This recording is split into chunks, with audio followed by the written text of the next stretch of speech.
Então, vamos tentar aqui fazer uma prática, tá? Imagine uma situação aí difícil que você tem aí que leva em conta esse viés interpretativo, uma situação aí que você acha que esse pessimismo pode estar atacando você, na sua gestão, uma situação de dificuldade na gestão, que você acha que pode ter a ver com a situação como você está interpretando, que está te gerando uma forte emoção. Pronto. Pega uma situação na sua gestão que está te gerando uma forte emoção. Uma forte emoção daquelas que indesejáveis, daquela que você não gostaria de ter. Para isso, descreve a situação como ela exatamente aconteceu.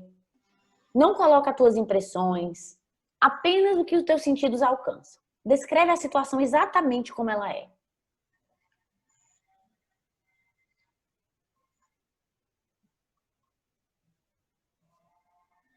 Tentem aí ser específicos na situação, pensar aí exatamente sobre algo que tenha acontecido recentemente, que você não soube resolver, que te gerou uma emoção forte, ou que foi difícil resolver.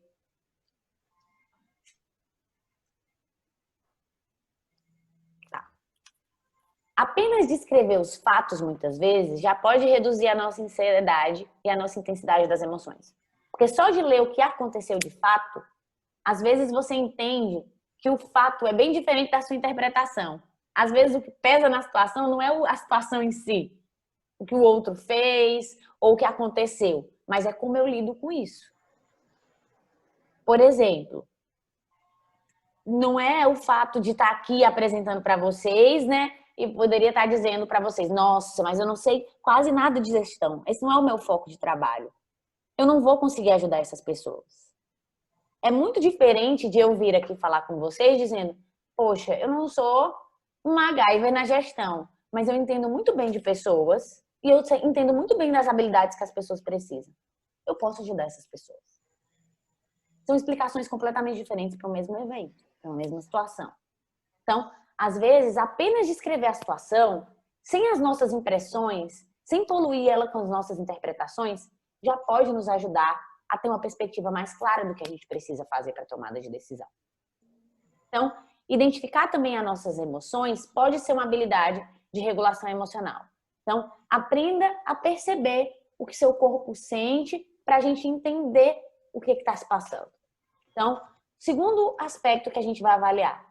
Nessa situação aí, identifique e nomeie a emoção que vocês sentiram. Eu sei que muitas vezes pode parecer difícil identificar e nomear emoções, né? A emoção que a gente sente.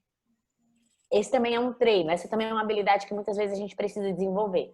Mas perceber a intensidade da nossa emoção e o quanto ela está implicando na nossa decisão é extremamente importante em gestão. Porque uma decisão que é tomada no calor da euforia, né? Nossa, eu tô motivado, vamos lá, vamos decidir. Pode ser uma decisão tão tendenciosa como aquela tomada quando eu estou envolvido em pessimismo, onde eu não quero arriscar nada. Tanto o impulso quanto não arriscar nada podem ser prejudiciais. Então, qual a emoção que a gente sentiu nessa situação aí e como é que a gente classifica ela?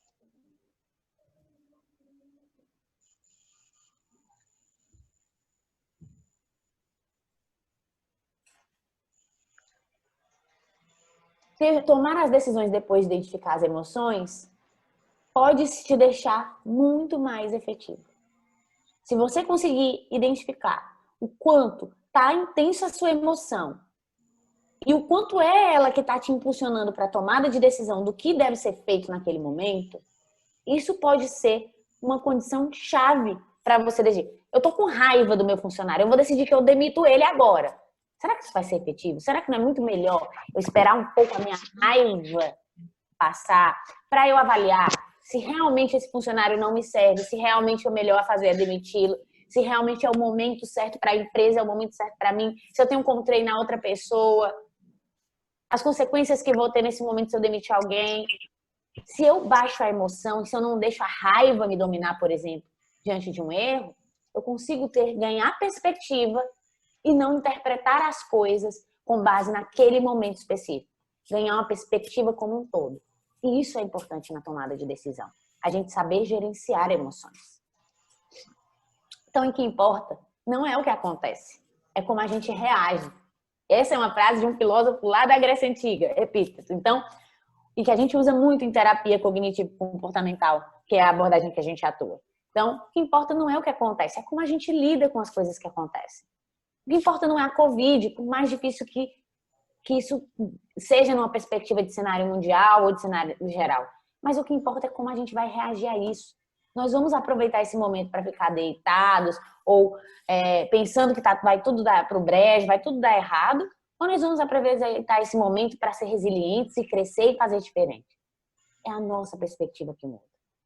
Nessa situação que você descreveu, pense o que passou pela sua cabeça.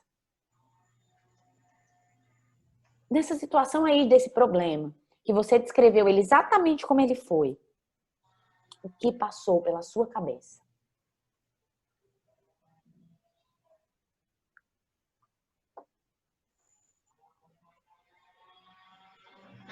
E agora eu queria que você se perguntasse, sua interpretação, essa coisa que passou aí na sua cabeça, essa interpretação que você deu para a situação, ela era baseada em fatos ou ocorreram distorções da sua parte? Ela era exatamente baseada nas perspectivas, nas coisas que aconteceram, ou elas foram contaminadas pela tua interpretação, pelo colorido que você deu?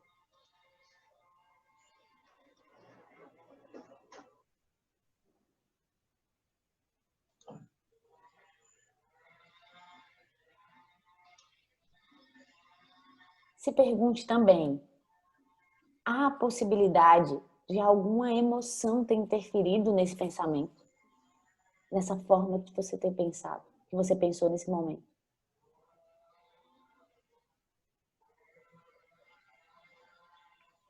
E aí, o mais importante, é efetivo a gente agir por meio de pensamentos e emoções quando eles não estão baseados no que está realmente acontecendo?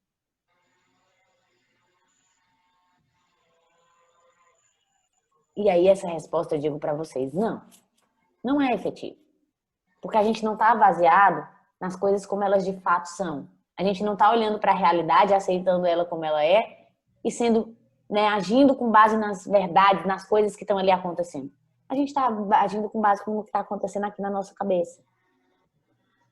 E na nossa cabeça a gente pode até ter uma perspectiva idealizada de como as coisas são. Ou pessimistas ou otimistas. Por isso que eu falo do balanço. A gente precisa, na verdade, ter uma perspectiva de como as coisas são hoje, para a gente saber o que a gente pode fazer hoje para melhorar o amanhã. Quais as nossas intervenções de hoje, pensando na perspectiva futura, pensando em aumentar as nossas possibilidades. Então, existe muitas coisas que acontecem aí, muitas coisas na nossa cabeça que nos fazem distorcer os fatos. Existem diversos tipos de distorção. Pensamento dicotômico, vou falar aqui de algumas. Pensamentos dicotômicos, então, pessoas que pensam ou vai dar tudo certo ou vai dar tudo errado, né? Ou a coisa vai dar maravilhosa ou não vai dar nada certo, isso vai ser péssimo. Ou é preto ou é branco, ou é tudo ou é nada. É esse padrão de pensamentos. Ou a equipe é muito boa ou a equipe é péssima. O que a gente está deixando de ver aí quando a gente está olhando para a coisa de uma perspectiva tão grande? Às vezes, a gente fica no e se isso acontecer? E se tudo der errado? E é isso que eu falei do pessimismo, né? A gente tem que ter cuidado com as distorções em si. Se a gente está olhando para as coisas, para os perigos realmente do tamanho que eles são, ou se a gente está superestimando ou subestimando os perigos. Precisamos tomar cuidado. Outro tipo, leitura mental. É quando a gente acha que pode ter a gente acha que tem bola de cristal e que pode ler o que as pessoas estão pensando. Ah, ele deve estar pensando isso. Ah, o meu chefe deve estar pensando isso. Ele deve estar achando que a gente tem que fazer isso, isso e isso. Ou, não, minha equipe deve estar pensando isso sobre mim. Isso é uma leitura mental. Eu achar que eu consigo avaliar o que as pessoas estão sentindo e pensando sem perguntar para elas, sem pedir um feedback. E o que a gente vai falar hoje aqui de catastrofização tem muito a ver com o que acontece. Distorção cognitiva de catastrofização é quando a gente espera o pior da situação sem checar fatos. A gente simplesmente só fica olhando, nossa, vai dar tudo errado, hoje vai dar tudo errado, isso está dando tudo errado, isso não é bom, isso não é esperado. É isso. Então, o que podemos fazer para a gente lidar melhor com a nossa catastrofização? A gente pode questionar essa distorção. E para isso existem três perguntinhas mágicas que a gente pode se fazer ao perceber, ao avaliar o que está se passando pela minha cabeça. Nossa, eu estou catastrofizando. A gente pode se perguntar três coisas. O que de pior pode acontecer nessa situação? O que de pior? E aí você faz na sua cabeça, mentaliza, escreve o pior cenário que pode acontecer quando a gente está falando de catastrofização. Pergunta, o que de melhor pode acontecer? Então, o que seria a melhor solução nesse cenário? O que seria a melhor coisa que pode acontecer nesse cenário? Nessa situação em si. E se pergunte também, depois dessas duas coisas, o que é mais provável que aconteça? O que é pior está numa ponta e o que é melhor está na outra. O que é mais provável que aconteça?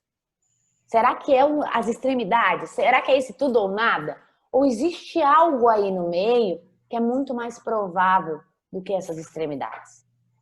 Às vezes, ao checar fatos, a gente vai entender que o pior que está na nossa cabeça é o mais provável. E aí é o que eu falei, habilidade de aceitação da realidade. Intervir na situação como ela é. Mas se eu checar fatos, se eu olhar números, que muitas vezes são factuais, e aquelas probabilidades não se confirmarem, será que vale a pena o desgaste que eu estou causando para mim, para minha equipe, de ficar pensando que o pior vai acontecer? De não estar comemorando as conquistas quando a gente bate os resultados? De não estar olhando para o viés positivo quando a gente consegue alcançar as coisas? Então, questionar as distorções e reestruturar as nossas formas de pensar pode ser a chave do sucesso para uma gestão efetiva. Pode ser a melhor forma da gente fazer isso. E como é que a gente pode, modificar essas formas de pensar, essas formas de lidar com as emoções? Isso é terapia, isso é treinamento, Isso é programa de treinamento de habilidades. Eu falo assim, com propriedade, o que a gente sabe fazer, treinar pessoas nesse ramo. A Leves e o CITEB tem especialidade nisso, de fazer esse tipo de tratamento, de treinamento, de aquisição dessas habilidades, que são coisas tão primordiais, mas que muitas vezes a gente fica tão preocupado com competência técnica que esquece dessa chave para o sucesso. Então, o que a gente vai fazer diante do cenário atual que a gente está vivendo? A gente vai fazer das situações simples preparações para situações complexas. Então, a gente vai pegar as adaptações que a gente teve que fazer porque os filhos saíram da escola, estão em casa 100%, que talvez seja uma adaptação simples ou complexa para alguns, e vai ter que utilizar disso essas mesmas habilidades que a gente vai estar usando para isso, para a gente gerir nossa equipe de forma efetiva. E assim por diante. As habilidades, não importa aonde, elas vão ser as mesmas, elas vão ser utilizadas para as pessoas e não necessariamente para uma gestão ou para a família, é para tudo. Então, o que a gente precisa aprender? Para ser resiliente, seguir em frente apesar das adversidades. Esse é um ponto importantíssimo. E como é que a gente vai fazer isso? Sem julgamentos, porque na maioria das vezes o que passa na nossa cabeça são julgamentos. Então, ele deveria fazer isso, ele não deveria fazer aquilo, fulano é muito preguiçoso, fulano é um péssimo funcionário. Vamos ser mais descritivo. Menos julgamental e mais descritivo. Vamos falar exatamente do que pode ser visualizado e menos do julgamento. A gente costuma usar muito julgamento, porque eu costumo dizer que eles economizam palavras, Eles nos dão a capacidade de falar rapidamente, que é mais fácil eu falar que o fulano é preguiçoso ou que o fulano é um péssimo funcionário do que eu explicar. Não, fulano não está respondendo às expectativas. Mas quando eu faço julgamentos, eu dificilmente consigo ver a perspectiva como um todo. Então, transforme os seus julgamentos em descrições. Faça o que funciona. Foque em ser efetivo, em fazer, em tomar medidas que funcionam. Às vezes a gente fica rodando em círculos, não focado em fazer aquilo que é preciso ser feito. E viva um dia de cada vez. Tome as decisões hoje, que podem influenciar no amanhã. Mas não fique o hoje pensando em todas as decisões que você vai ter que tomar amanhã. Porque elas também dependem do que vai acontecer no dia seguinte. Elas também dependem do caminho. Um plano, um planejamento estratégico é extremamente importante. E por isso é que a gente aprende em gestão que muitas vezes é importante a gente ser pessimista, né? Porque no planejamento estratégico a gente tem que lidar com todas as possibilidades. Mas viver o momento é muito importante. Ler ali, né? Ter a flexibilidade de ler, nossa, preciso fazer adaptações no meu planejamento. Isso é importante. Porque às vezes as adaptações vão ser necessárias. Não vai ser porque a gente começou com aquilo que a gente vai terminar com aquilo. É a ideia. Mas aí vem a Covid-19, vem outras interferências aí no meio do caminho para nos mostrar que até o mais perfeito dos planos precisa ser adaptado quando necessário. Então, seja um otimista realista. Invista no balanço entre a gente se realizar e a gente ser persistente. Um otimista realista é um otimista que leva em conta também as adversidades. Ele não fica só achando que tudo vai dar certo, força do pensamento positivo, e não faz nada por isso. É um otimista que age. É um otimista que trabalha em prol da melhoria. E, além de tudo, questione suas distorções. Averigue os fatos. Averigue muito bem cada situação. Aprenda a fazer isso. Treine essa habilidade. E cuide da sua primeira empresa, que é você. Se a gente não é uma empresa bem cuidada, se a gente não cuida de como a gente funciona, das nossas distorções, das nossas emoções, da nossa capacidade de ser resiliente, da nossa capacidade de aceitar a realidade e das nossas autogestões, a gente não vai conseguir gerir nada com eficiência. Então, cuide da primeira empresa. Por isso que eu falei para vocês, de gestão eu não entendo, mas dessa primeira empresa da vida, que somos nós mesmos, essa a gente entende. E essa precisa ser administrada para qualquer situação. Então, acho que é isso que é a mensagem que a Levis e o Steb gostariam de passar hoje para vocês. Como eu estou falando, né? Não sou gestora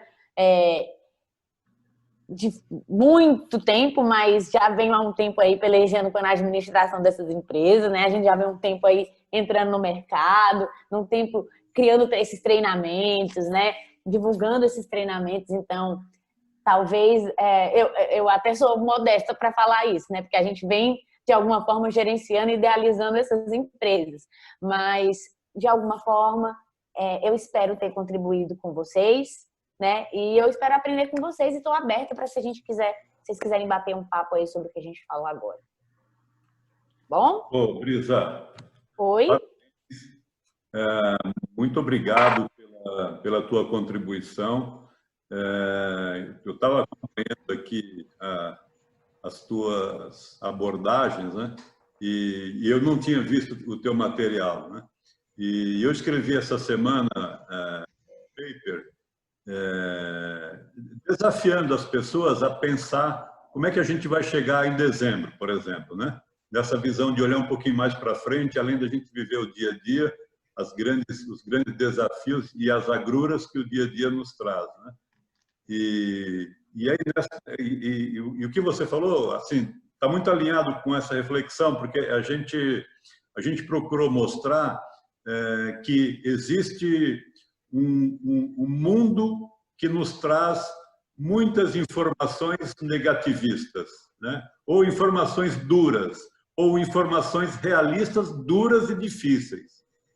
Mas, ao mesmo tempo, existe um outro mundo que nos proporciona informações e realidades positivas, né? E aí a gente foi buscar, tem um estudo recente divulgado por professor da London Business School, e aí eles, durante 15 anos, eles trabalharam 3 grupos de pessoas. Um grupo de pessoas altamente otimistas, um grupo de pessoas altamente pessimistas e um grupo de pessoas realistas. perceberam que, ao longo do tempo, aquelas pessoas realistas são as pessoas que obtiveram mais sucesso. Porque o realista é um pouco daquele balanço que você falou, né? Entre o otimismo e o pessimismo. Mas é aquele que tem atitudes e tem a capacidade de olhar os desafios e os obstáculos que a vida nos traz e pensar antes de agir, né? E entender os fatos, né? Como você bem nos disse, né? Entender claramente os fatos e depois tomar uma decisão ou encaminhamento. Eu, pessoalmente, estou muito feliz. Eu tenho algumas indagações para você, mas eu quero deixar que as pessoas que estão nos acompanhando, estão conosco também, possam fazer as suas abordagens, possam fazer as suas perguntas ou dúvidas que eventualmente tenham. Mas é muito legal isso que você falou, Raimundo. Obrigada. Adorei estar aqui com vocês, né, falando disso. Eu até estava lendo bastante um estudo essa semana que passou, que falava justamente que ele não comparava o perfil realista, ele só comparava o pessimista e o otimista. E aí esse estudo que eu estava lendo falava justamente que o pessimista, ele via a realidade muito mais próxima do que ela era do que o otimista. Inclusive, porque ele pelo menos se baseava mais em fatos. Uhum. Então, o que você está falando é muito importante, porque o pessimismo ele pode nos levar para o buraco, ele pode nos levar para o mundo das doenças, ele pode nos levar para um lugar muito escuro, que não é para onde a gente precisa ir, ainda mais num momento que a gente precisa ser resiliente. Exato. Mas ele é o balanço das situações, olhar para as situações como elas são, como você está falando, né, o perfil realista. Achei muito interessante saber disso, né? Que já existe esse estudo mostrando. Porque o perfil realista, com certeza, ele vai conseguir enxergar a situação como ela é. Porque o otimista exagerado também, às vezes as pessoas podem estar preparadas para as adversidades e aí pode cair diante de uma adversidade, diante de uma situação muito difícil, né? Mas eu não quero tomar, assim, eu quero abrir para as pessoas que estão conosco também fazerem as suas considerações e manifestações.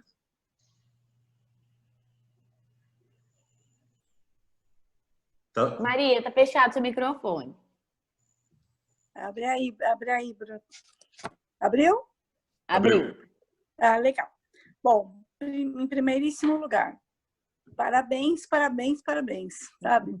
Incrível. Eu sou uma pessoa entusiasta de terapia, eu sou uma pessoa entusiasta na questão do autoconhecimento, porque eu acho que tudo parte daqui, né? Você falou muito bem sobre isso, da importância desta empresa que precisa ser gerida, né? E tanto que para mim, isso é uma questão fundamental. Ensinei assim meus filhos, isso para mim se eu não me conhecer, é o tal do conhece-te a ti mesmo, né? Sem aí, não vai para lugar nenhum. Agora, eu queria que você falasse um pouquinho mais, você até colocou aí na questão que você estava falando com o Raimundo, sobre a questão do pessimista, né? Porque eu acho que ao longo aí da minha caminhada, eu vejo que o legal é dar uma equilibrada nos três, né? O pessimista, o realista e o otimista, né? E dependendo da situação, depois que eu passar pela fase de ver o que pior pode acontecer, né? E depois isso é o pessimismo, na hora pessimista.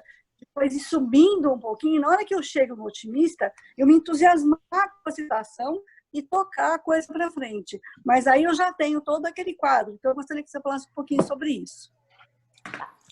Então, o pessimismo, ele realmente, né, Maria, tá ligado aí a uma série de consequências na nossa vida.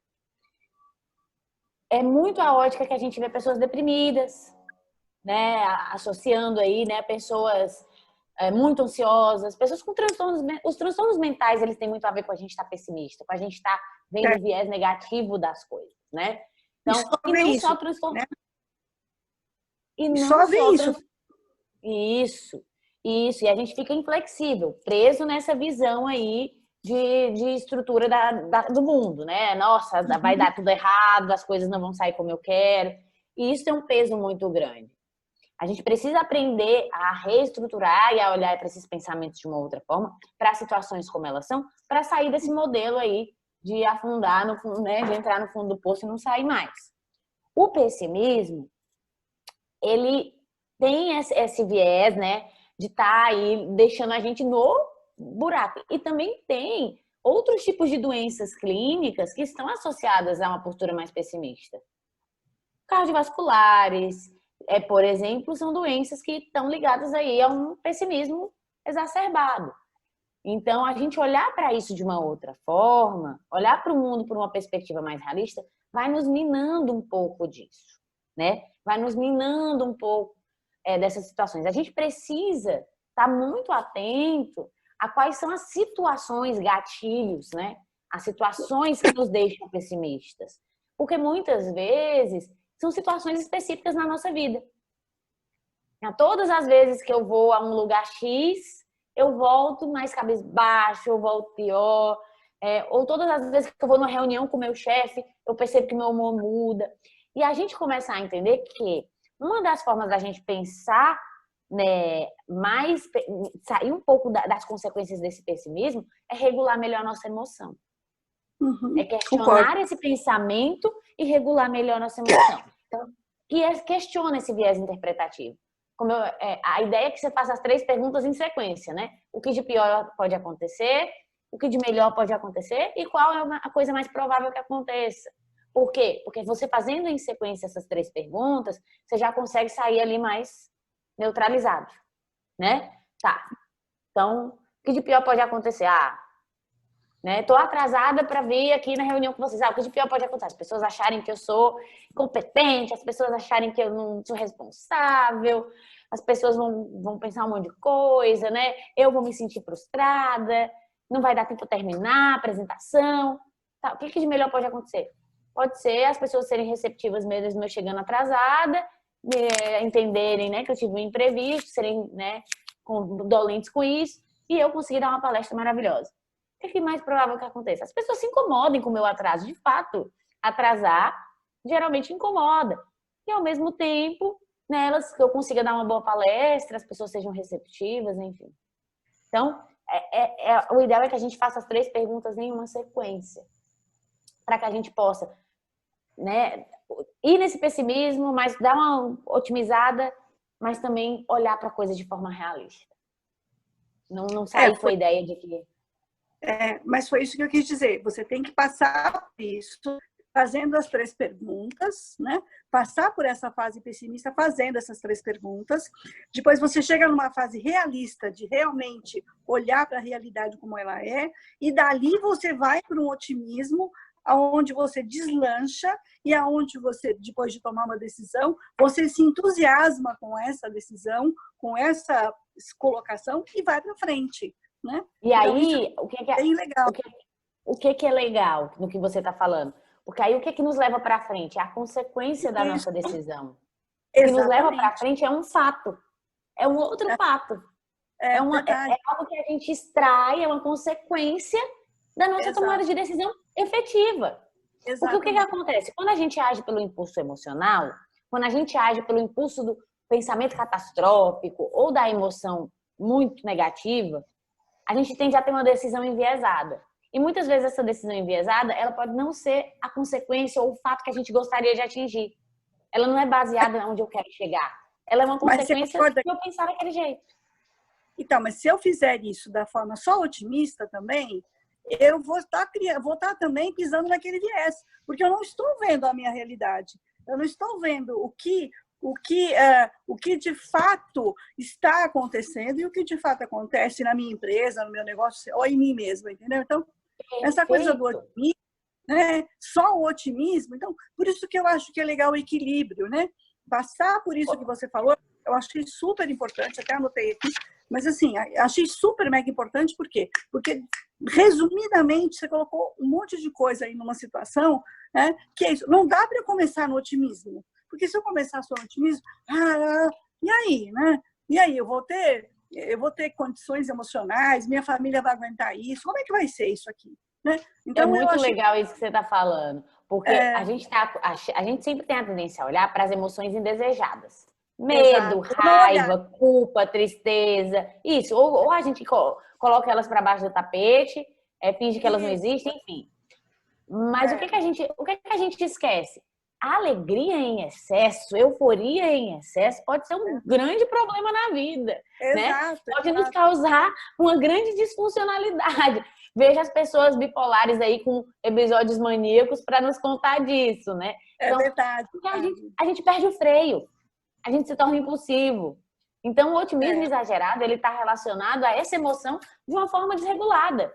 Então, regular a emoção antes de qualquer decisão é primordial. Por isso que a regulação emocional, ela está em um dos 6 domínios da resiliência. Né? Ela é uma habilidade que a gente treina. Quando a gente faz o treinamento de gestores, para gestores, a gente treina essa habilidade. Porque regular a emoção é algo imprescindível. Seja boa, seja desejável ou indesejável. Seja emoção considerada positiva ou emoção negativa. Porque eu não gosto desse termo positivo ou negativo, porque toda emoção é justificável. A gente sente medo porque foi bom sentir medo durante a nossa vida. A gente aprendeu que medo nos salvou por muito tempo. O problema é quando esse medo está desproporcional, desregulado. Não, perfeito. Obrigada. Imagina.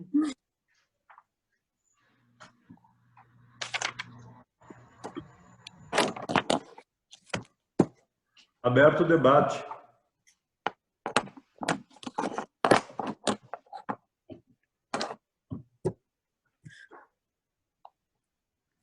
Eu gostaria só de fazer um questionamento. Por exemplo, eu tenho um amigo muito próximo que entrou em depressão, porque a empresa já vinha ela vinha capengando, e aí veio a Covid e a coisa se extrapolou.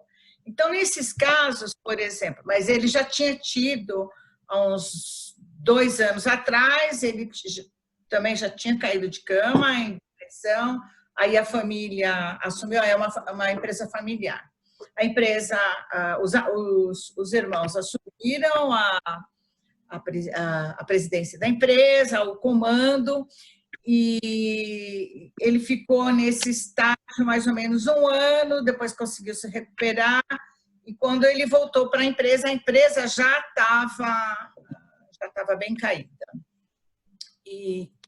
Então, eu pergunto para você, nesses casos, por exemplo, assim, não se dá para ter esse controle emocional, porque todo o ambiente, ele não favorece com que a pessoa possa examinar as emoções, analisar os cenários para tomar a melhor decisão, né?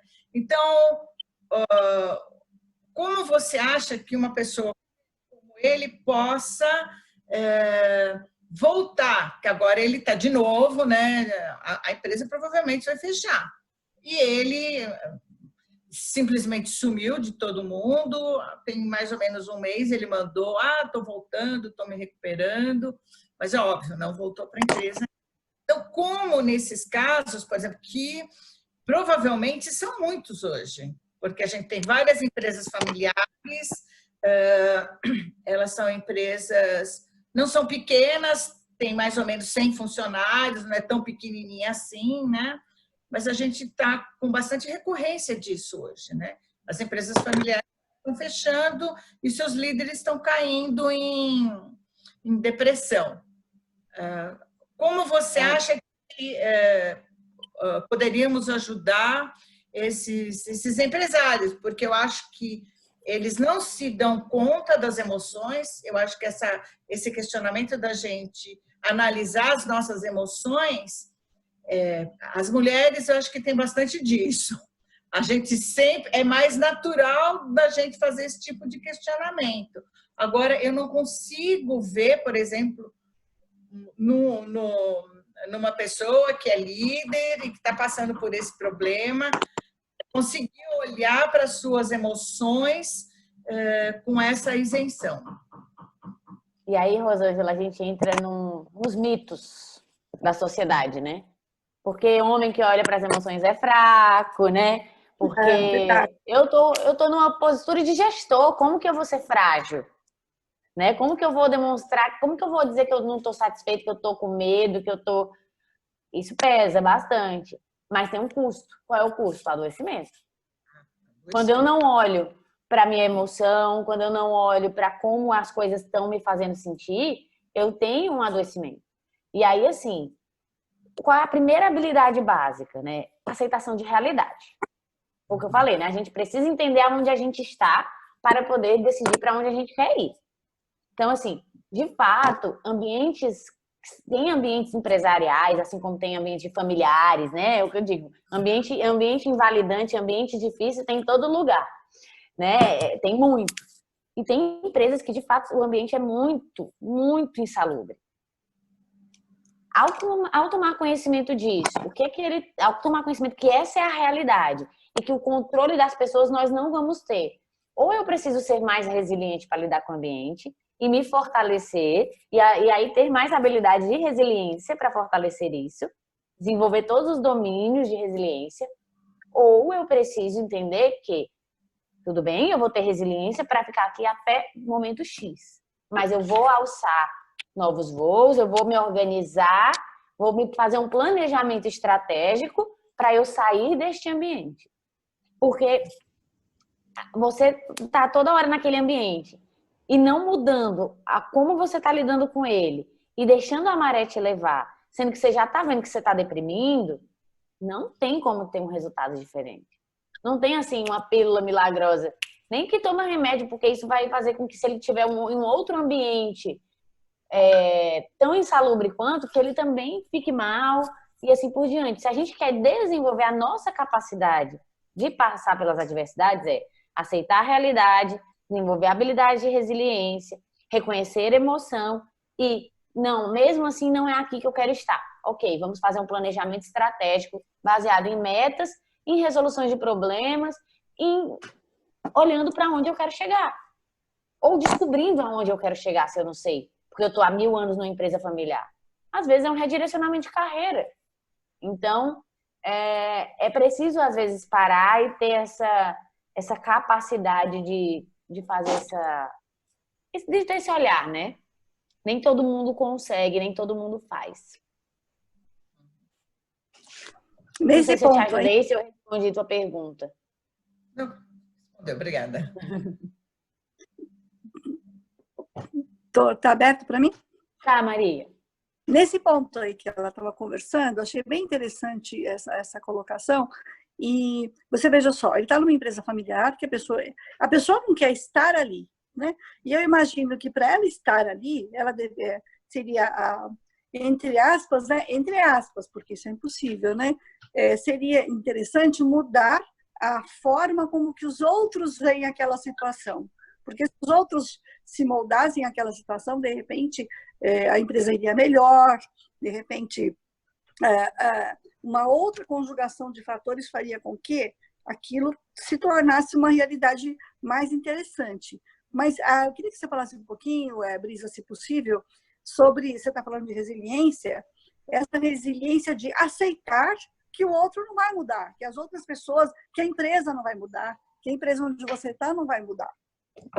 Nesse caso dela, é bem interessante isso, porque ela foi enfiada aí, né? O amigo dela foi colocado numa situação terrível. Então, como é que é isso de aceitar que o outro não vai mudar? A empresa, a outra não vai mudar. Eu acho que foi isso que você colocou, né? Se a gente perguntar quanto é realista a gente depositar a nossa expectativa e as nossas metas em que o outro mude. O quanto isso é efetivo, o quanto isso funciona. O quanto isso nos dá, de fato, empoderamento para mudar a nossa vida. Né? Então, por isso que eu falo, aceitação da realidade. Os outros são como são. Pode ser que se eu começar a dizer não, se eu começar a não aceitar algumas coisas, que se eu começar a mostrar minha indignação, o outro resolva mudar. Pode ser. Pode ser que não. Por isso que, até deu o exemplo dos vendedores de seguro de saúde, né? É bem interessante. Os nãos, eles são treinados, não é para entender nossa, eu preciso convencer que o cliente está querendo. Não, eles são treinados e a equipe é efetiva em fazer isso e perdura em fazer isso, porque eles são treinados para aceitar que eles vão ouvir vários não e que eles vão continuar persistindo. E que o não é pessoal. Eu vou fazer diferente. Eu vou continuar mesmo tendo os nãos. Senão eu poderia virar, nossa, mas outro não. Ai, mas eu estou tentando convencer, meu poder de persuasão não tá bom. Não, faz parte desse trabalho receber não. Então, assim, aceitar que essa é a realidade do cenário, esses são os fatos, é a primeira coisa. Então, aceitar a realidade, como eu falei, não é aprovar. Empresas familiares, elas não têm só os conflitos empresariais, os conflitos de gestão. Elas têm os conflitos familiares envolvidos, muitas vezes, também. Então, pensa que, além de aceitar coisas de empresa, essa pessoa provavelmente tem que aceitar muitas outras. E é isso que dificulta. Então, não é apenas eu ser bom na empresa ou a empresa ir para frente. É eu aprender a me colocar para as pessoas, eu aprender a me impor, a colocar os meus limites. São diversas habilidades aí que precisam ser desenvolvidas para que eu não sinta que eu estou sucumbindo a isso. Sucumbindo a essa realidade como ela é. Mas para isso eu preciso desenvolver essa resiliência mesmo.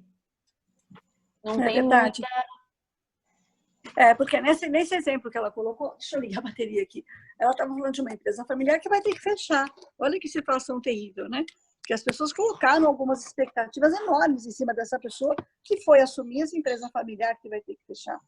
Então, eu no escritório eu passo um pouco com essas coisas, né? E a constelação tem me ajudado a ter esse olhar diferenciado, né? De abrir um pouco mais para que as pessoas entendam que, de repente, é essa a realidade, é isso que vai ter que acontecer. E até da gente entender que a expectativa é nossa, ou a expectativa do outro é do outro. E que a nossa expectativa precisa ser em nós mesmos, não pode ser no outro, né? Lógico. E assim, talvez, e aí só talvez, né, gente? Eu nem conheço essa pessoa, mas talvez essa empresa familiar fechar seja um início da redenção dessa pessoa. Né? Verdade. No sentido de que ela pode começar a galgar outros voos, a investir em outras coisas que de fato façam sentido e que ela pode se libertar um pouco de estar perto dessas pessoas. Legal. Então, aceitar a realidade. Né? E eu, logicamente, né, vou dizer, acho que um tratamento seria bem efetivo para que essa pessoa possa sair o mais rapidamente possível do transtorno, da situação. Ele está fazendo acompanhamento com psicólogo e psicólogo.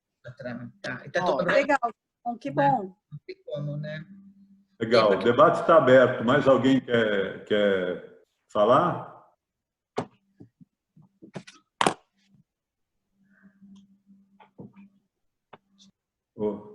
Então, enquanto o pessoal pensa, né, eu conheci um executivo e falou, é assim mesmo, depois de 3 minutos as pessoas vão se soltar mais. Né? Mas, Brisa, eu achei super inteligente essa tua abordagem de começar como eu empresa, né? Que é verdade, né? Começa comigo, né? Então eu empresa. E é incrível como a sua abordagem tem muita relação com esse texto que eu te falei. Quem depois tiver interesse, está lá no nosso site o texto, né? E aí, lá no texto, eu procuro dizer o seguinte, um dos grandes desafios que a gente tem hoje é construir o que eu chamo de diagnóstico dinâmico. Né? O que é um diagnóstico dinâmico? É você estar permanentemente repensando sobre o mundo que está ao seu redor, os desafios que você tem pela frente e a capacidade para você se ajustar a essas novas realidades. Né? Dentro daquilo que você falou, como é que a gente poderia... Qual seria o nosso diagnóstico dinâmico para essa eu-empresa? Nosso diagnóstico dinâmico, para mim, é a gente viver sem julgamentos e vivendo um dia de cada vez, mas com foco em resultado, com foco em meta. Com futuro. Você, inclusive, fala de visão, né? Lá na família... Isso. Porque quem não tem visão, quem não tem o mínimo de perspectiva sobre o futuro... assim, está morto já, né? Porque está vivendo a cada dia na esperança de que possa viver mais um dia, né? São dois focos, né, Raimundo? É o foco no hoje no que está acontecendo agora e no que eu estou fazendo agora para alcançar o que eu quero no futuro. Isso, É viver verdade. o presente com os olhos no futuro, né? Isso, O presente com os olhos exatamente. no futuro. Não adianta, por exemplo, eu querer ser uma pessoa que, né, que os meus treinamentos, por exemplo, se expandam no país inteiro e aí ficar aqui não fazendo nada. Hoje eu dou aqui essa aula, mas também não faço mais nada. Eu preciso ter visão. Eu preciso saber, nossa, eu quero chegar nisso. O que eu preciso fazer para? Né? Qual estratégia eu preciso fazer Eu para? acabei te atrapalhando. Então, fala de novo do diagnóstico. Então, o diagnóstico, Que legal. é entender a realidade, é isso, né, que você falou? Entender a realidade. Entendeu a realidade? Ganhou a perspectiva? A gente vai descrever a realidade sem julgamentos, né? Se livrem dos julgamentos, sejam descritivos. Descritivos, faça o que funciona. Então, assim, a gente tem que fazer o que funciona em determinada situação. Não adianta a gente ficar, olha, eu sei que eu vou ter que conversar com a pessoa sobre um problema que está acontecendo na empresa, mas eu fico evitando, dando voltas, mas eu sei que é isso que funciona. Então, faça o que funciona, não fique dando voltas. E um dia de cada vez com foco em resultado, com foco nas metas. Viver o hoje, não pensando só, eu vou viver o hoje, viver sem planejar o amanhã, uma aventura. Isso tem consequências. Então, viva o hoje com foco em planejamento, com foco no amanhã também. Isso é bem diferente de eu estar vivendo, prevendo o futuro ou vivendo sempre querendo antecipar o que vai acontecer. Eu vivo hoje intensamente e eu tenho um planejamento para alcançar as minhas metas.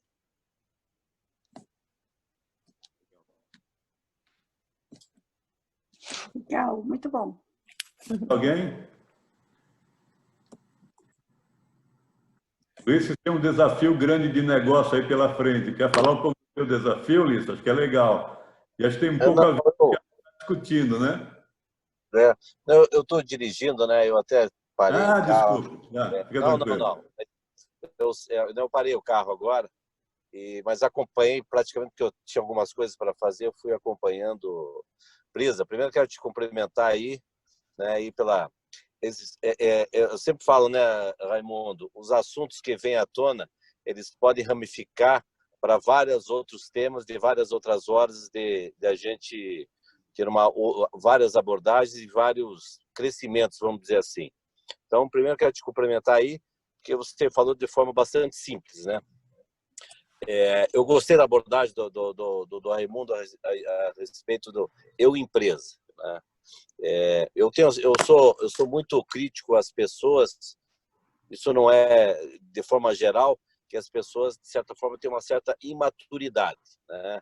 As pessoas acham que a empresa tem que dar, as pessoas acham que o pai tem que dar, as pessoas, quando não acontece, a primeira reação em geral, né, é buscar o culpado e não olhar para o espelho e entender aonde que eu errei, aonde que eu tenho que consertar, aonde que eu tenho que evoluir, né? Porque buscar alguns porquês, né, para construir um novo plano, né?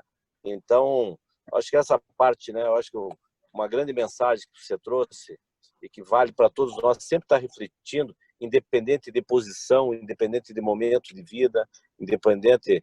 Eu sempre falo assim que eu gosto muito daquelas pessoas, tipo, né, a Fome de Poder, aquele filme que o cara começou o sucesso dele depois de 50 anos, isso em 1950, 60, né? Então, todos nós somos jovens desde que a nossa cabeça queira e todos nós podemos nos reinventar como empresa própria toda hora, todo momento. Eu não sei onde que eu vi esses dias que uma pessoa resolveu voltar a fazer direito. Também era um processo aí de terapia que falou que ela é uma terapia de grupo onde uma pessoa com 70 anos resolveu estudar direito, né? E que legal, né? Uhum. A pessoa se reinventando, recomeçando uma posição. Então, eu acho que essa mensagem que fica aqui, né, o quanto todos nós temos que olhar toda hora, eu empresa, eu qualidade, né, eu resiliente, né, eu como emoções, eu como entrega para o meu cliente, eu como investir, né, toda hora na minha pesquisa, no meu desenvolvimento pessoal, enfim, né, sempre buscar esse progresso. e sempre ter uma visão, né? Onde é que eu quero chegar? Tem gente que tem uma visão clara que quer chegar a 100 metros e tem gente que quer chegar a 100 mil metros, né? Então, para cada um, mas toda hora olhar na sua própria visão, né? Como empresa, aonde que a gente tem que andar. E aí essa parte da resiliência aí, que não é fácil, né? Eu olho por mim, eu não sou uma pessoa que me contenho quando com o não, quando não consegue, quando não chega o resultado, né? Não sou uma pessoa que aceita muito o insucesso, mas eu acho que sempre o fracasso nos ensina muito mais do que o sucesso nas coisas, né? O fracasso nos faz fazer reflexão. Mas era muito mais para te parabenizar aí e falar que esse assunto merece sempre uma reflexão. Eu, como empresa, né? Nesse momento estou montando uma empresa e algumas coisas, quando não acontecem, eu tenho que ter aquele respirar um pouquinho, falei, calma, se não aconteceu, rever que não aconteceu, se prepara para que não tenha mais esse insucesso, para a gente fazer uma coisa realmente bacana e enfim, né? Mas O que importa é a direção, né, Ulisses? Às vezes mais do que a velocidade. Para te cumprimentar mesmo aí, e eu sempre que eu posso, semana passada eu não consegui participar, nem lembro por quê, por uma viagem, mas hoje consegui e vamos ver se a gente consegue participar todas as semanas aí. Obrigado pela tua... Brisa. Obrigado pela tua contribuição. Ô, Socorro, você quer falar um pouquinho dos desafios aí? Bom, parabéns, eu achei assim fantástico. Para mim foi você falando de uma forma muito objetiva, muito simples. Foi uma viagem mesmo, né? Então, também no meu eu empresa, eu Socorro empresa, bom. né? Isso é muito bom. E assim, a fase que eu vivo hoje, assim, você deu vários insights, né? Às vezes a gente passou por um momento agora, está passando, né, em várias regiões aí a questão do Covid, né? Como se relacionar com os profissionais, como se relacionar com as pessoas, né? Com as familiares, né? Eu toquei um projeto lá, começou aqui em Fortaleza, mas a gente já está expandindo, que é a questão do médico acolhedor, que é a comunicação com os familiares que estão distantes, né? E ao mesmo tempo estão muito próximos do paciente através do seu aparelho celular, né? Da forma de como se comunicar. E como chegar a essa comunicação, como chega essa comunicação. Então, a gente viveu isso, está vivendo em algumas regiões, né? Em alguns hospitais nossos, e foi realmente um momento de muita tranquilidade, né? Que o profissional que estava cuidando do paciente, né? E naquela situação, e a família que não ficou desassistida. Então, foi um desafio muito bom e que, assim, uma experiência muito boa.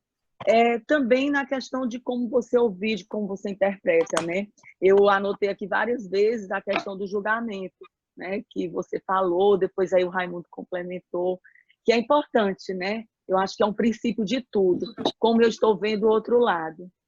Então, assim, mais assim para parabenizar mesmo, foi agradecer aí o Raimundo, muita gratidão mesmo de estar, vou todos os sábados, pode ter certeza que eu vou estar presente, né? Vou também levar para a empresa, né, essa experiência que foi muito boa e agregou bastante, né? As palavras aí da Maria, as perguntas, os questionamentos dela. E obrigada, muita gratidão. Que bom, mesmo, viu, Socorro? Que bom te ouvir. É interessante você falar isso, né? Porque a gente faz um grupo com profissionais da saúde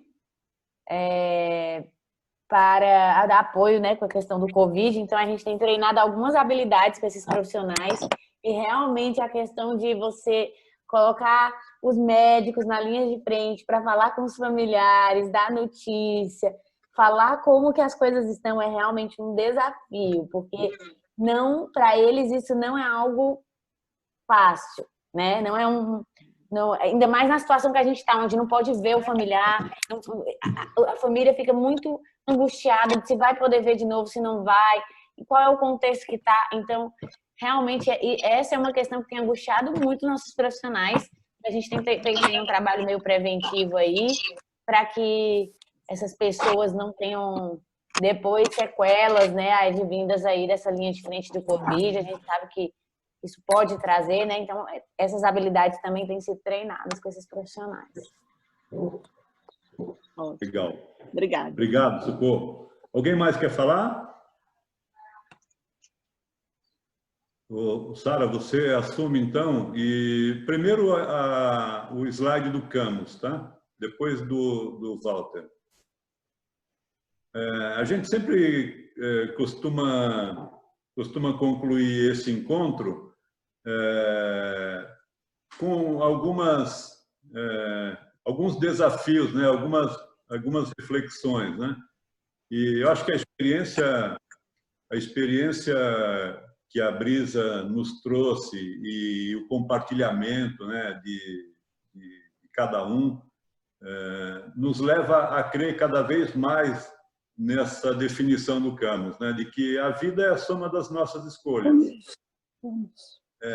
Então, se a gente souber escolher bem, né, nós vamos ter a probabilidade de ter mais sucesso do que insucesso, né? E muitas vezes, para que a gente tome a decisão das escolhas, ou eu diria que na maioria das vezes, a gente precisa de conhecimento, a gente precisa de compartilhamento, né? Então, eu considero que este encontro ele pode ser considerado como um instrumento que nos ajude a tomar decisões e escolhas na nossa vida como pessoa e como profissional, né? Então, assim, de novo, né, Brisa? A nossa extrema e profunda gratidão a você pelo seu tempo, pela sua disposição em disponibilizar a tua competência para compartilhar conosco essas experiências. Eu estou seguro de que a gente está saindo desse encontro eu pessoalmente muito mais fortalecido, né, e com uma consciência muito maior daquilo que eu já acredito, mas um reforço naquilo que eu acredito, né, de que as pessoas são a base do nosso sucesso, né, e são a base do nosso crescimento. E na medida em que a gente tem a capacidade de integrar, né, as coisas boas, as competências de cada pessoa, né, com um propósito, com um objetivo claro, né, com metas, mas metas que sejam metas numéricas, mas também metas de sermos cada vez mais contributivos na transformação do mundo. E apoiando, ajudando, orientando, guiando as pessoas que nos cercam, né? Que a gente tenha sempre esse propósito, né? Eu gosto de usar um pouco o referencial bíblico, né? De que a gente seja o sal da terra e a luz do mundo, nesse processo de vivência e de transformação, né? Antes de encerrar, e a Sara vai pedir para todo mundo ajeitar o cabelo aí, tal, que ela quer tirar uma foto, mas eu só queria mostrar, o próximo sábado nós vamos trazer um tema muito técnico, né, que é cabeça de financeiro, né? Então, o Walter é uma pessoa muito experiente e ele vai falar um pouco sobre essa questão de ter cabeça de financeiro, olhando receita, custos e despesas. E como é que a gente faz isso nas nossas empresas, inclusive na empresa eu. Eu gostei muito desse conceito, né? A empresa, o meu negócio tem que começar com a empresa, com a minha empresa, com eu empresa, né? Então, o Walter vai estar conosco no próximo sábado. Todos vocês estão convidados, podem compartilhar também. Vai ser uma grande alegria a gente poder reencontrá-los, né? E aí, nós vamos, viu, Leonice? Muito obrigado pela sua lembrança. A gente vai mandar material durante a semana. Como disse, esse encontro ele foi gravado, então quem quiser olhar os melhores momentos... Oi. Rai, antes de encerrar, Salles, antes Oi. de encerrar, eu queria compartilhar com vocês algo que eu assisti essa semana e que eu achei muito interessante. Legal. Para a gente perceber o quão a empresa, ela é complexa, principalmente nós adultos. Então, eu vi uma entrevista essa semana de um garoto de 7 anos na cidade de Óbidos, no Pará. Ele tinha acabado de perder o pai por Covid, a avó e o tio eram cegos, deficientes visuais totalmente, e a mãe tinha problemas psíquicos. Nossa. E aí a repórter foi entrevistá-lo, e aí ele disse uma coisa que eu achei o máximo. Ele disse: quando o mundo tenta nos esmagar, é hora de recomeçar. Então é isso. Você vê que uma criança de 7 anos, na realidade não tinha 7 anos ainda, foi capaz de resumir tudo. E nós, enquanto adultos, precisamos de toda essa complexidade para nos redefinirmos. Então, eu achei muito interessante essa criança de Óbidos do Pará. Depois eu vou ver se eu encontro e compartilho com vocês, porque vale a pena. Legal. Obrigado, viu, Salles? Obrigado mesmo pela... Abre um pouquinho para mim, por favor. Está aberto? Está aberto. Olha, isso que o Salles falou é super... Eu assisti também, achei assim interessantíssimo, mas trazendo aí, como o Salles falou, para o mundo dos adultos, eu dou um valor absurdo para trabalhos como o da Brisa, sabe? Porque nós adultos fomos moldados aí de umas como você mesmo aí, meu marido querido, fala, a gente é forjado, né? E o forjar tem a questão do ferro, do fogo, a questão da dor, a questão da... né? Então, nós temos isso, a nossa geração tem isso, da questão do forjar. Então, como é bonito ver uma moça nova, uma moça tão competente, contando tanta coisa que vai fazer tão bem para a gente melhorar a vida das pessoas. Então, eu realmente estou muito feliz de ter ouvido essa palestra. Obrigada, Brisa, obrigada. Viu? Eu que agradeço. Papi, eu não posso elogiar muito, porque senão vai ser nepotismo, né? Eu sou pai coruja, sempre. Você é suspeito. Mas... eu pergunto para ele assim, tá bom? Aí ele diz, tá tudo ótimo. Eu disse, tá, mas assim, né? A gente fica meio com o pé atrás, se tá bom mesmo. Mas até eu sou uma pessoa muito crítica, quem me conhece sabe bem disso. E outra, eu realmente me dedico eu quis fazer psicologia, fiz 1 ano quando eu tinha 18 anos.